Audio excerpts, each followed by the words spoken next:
मनुष्य के लिए दीर्घ जीवन जीना उतना आवश्यक नहीं है जितना दिव्य जीवन जीना है।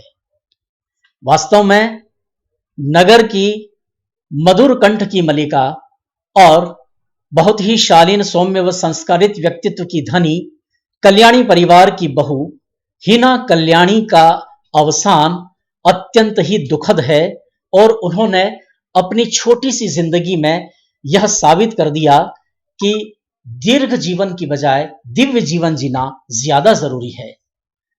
उनके निधन की खबर से ही उनके परिचितों और उनके अनेक स्नेहीजनों को उनके अस्वस्थता की जानकारी मिली।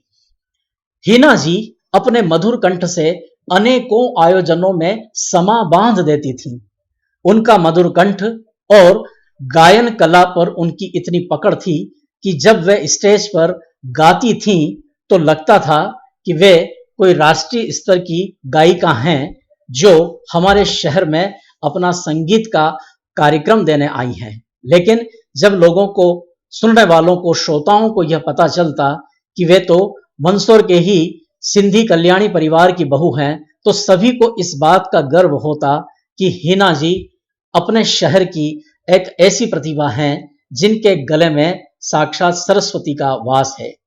उनकी सेवा भावना लाइनेस के विभिन्न प्रकल्पों में प्रायः देखी गई।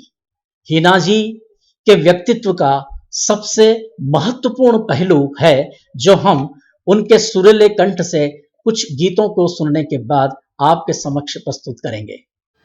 जितनी अदा उतनी वफा, एक नजर प्यार से देख लो, फिर से जिंदा कर दो, तुम मिले दिल खिले और जीने को क्या चाहिए। सुफलां सुजलां मलयज शीतलां शस्य श्यामलां मातरं वन्दे मातरं। जीत ही लेंगे बाजी हम तुम, खेल अधूरा छूटे ना, प्यार का बंधन जन्म का बंधन, जन्म का बंधन छूटे ना, प्यार का बंधन टूटे ना। तो जलता है दिल कई मुश्किलों से, संभलता है दिल, क्या क्या जतन करते हैं तुम्हें क्या पता, ये दिल बेकरार कितना। तुझसे मोहब्बत करते हैं जो, तुझसे मोहब्बत करते हैं जो, कैसे करें हम उसको बयां।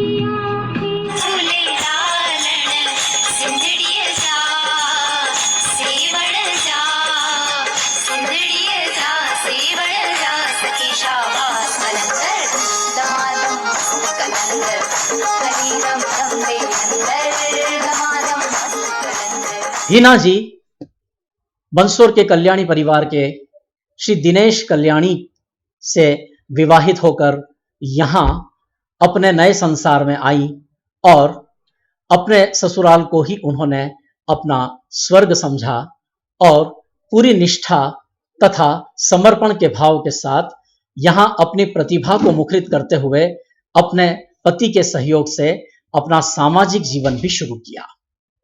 लेकिन कुदरत ने उन्हें एक और ऐसी चुनौती दी जिसका उन्होंने निर्वहन करते हुए एक मिसाल प्रस्तुत की। हिना जी के जिस व्यक्तित्व का हम पहले जिक्र कर रहे थे वो ये कि वे उन लाखों माता पिता के लिए एक मिसाल हैं जिनके बच्चे किसी भी जन्मजात अवस्था के कारण दिव्यांगता को प्राप्त हैं।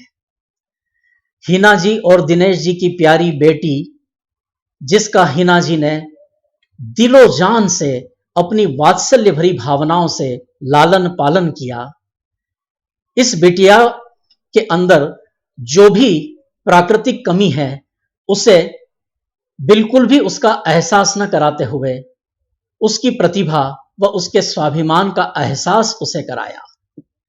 हिना जी वह महिला थी जो अपनी इस बच्ची को लेकर कभी भी झिझकी नहीं, न उन्होंने कोई संकोच किया। अपनी भगवान की देन इस देवी स्वरूपा बच्ची को लेकर वे सार्वजनिक आयोजनों में जाती, बच्ची को साथ लेकर मंचों पर वे जाती और उसके साथ गीत भी गाती।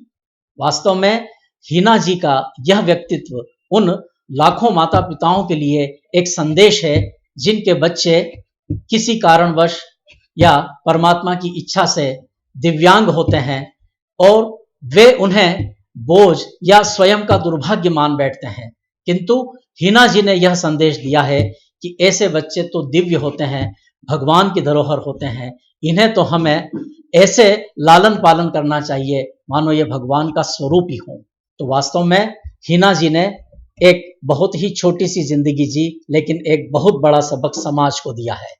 हिना जी का जीना बहुत जरूरी था, लेकिन विधि का विधान निश्चित है। हिना जी ने दीर्घ जीवन नहीं जिया, किंतु दिव्य जीवन तो जिया ही है। इंदौर के बॉम्बे हॉस्पिटल में उपचार के दौरान उन्होंने अपना यह आखिरी गीत जो ऑडियो रिकॉर्ड कराया है वह भी हम सुनते हैं। और हिना कल्याणी जी जो लायनेस क्लब की सक्रिय सदस्य थी, सिंधी परिवार के कई रचनात्मक कार्यक्रमों में वे बहुत सक्रियता से भाग लेती थी और पूरे शहर को उन्होंने अपनी प्रतिभा और अपने सौम्य व्यवहार से प्रभावित किया था। उन्हें हम श्रद्धा सुमन अर्पित करते हैं और उनके आखिरी स्वर को सुनते हैं। मुक जांद ने जिस्म तां पर आत्मा मर है, जिथे अंग संग प्रभु है ओनू फेर किस दा डर है। सतनाम श्री वाहिगुरु।